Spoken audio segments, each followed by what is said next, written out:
सब कुछ चेक करा के दीजिए। कोई तजवीज़ दें अपनी बस सर हम तजर्बे के हिसाब से, जी तजर्बे के हिसाब से।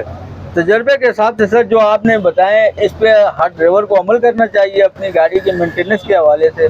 हर अपने टायर हो गए, ब्रेक हो गई, ब्रेक प्रेशर हो गया, हर चीज़ मतलब मेंटेनेंस के हिसाब से डेली साहब।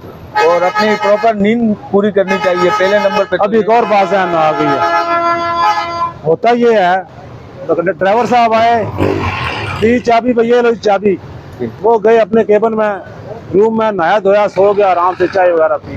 जी कंडक्टर को बताया ये काम कराना है, जी ग्रीस कराने तो बाहर से ग्रीस लगा दी इस तरह। जी अब वो ग्रीस हुई है नहीं हुई, ड्राइवर पूछना हुई है जी, हो गई है जी, वो उसको नहीं पता भाई, अंदर गया भी आई, अब अंगुली लगा के आ गया। 8 होती है वो, जी इसमें जो है ना बॉक्स लगे हुए उसमें डाल देना। वो सब सारी होती है। मैं एक मिसाल दे रहा हूँ, वो ड्राइवर चेक करे जो काम मैंने कहे हैं वो काम वाकई हुए। होता है इस तरह को इलेक्ट्रिक फॉल्ट होता है जी बिल्कुल। आप कहते हैं ये चेक करें जी, वो ज्यादा खोलता है तारें सारी इस तरह, टेप लगाई है नहीं लगाई उसने, ऐसी लगा दी है, जी शॉर्ट सर्किट हुआ, आग लग गई। खुद तसल्ली करनी चाहिए। बिल्कुल जी सर।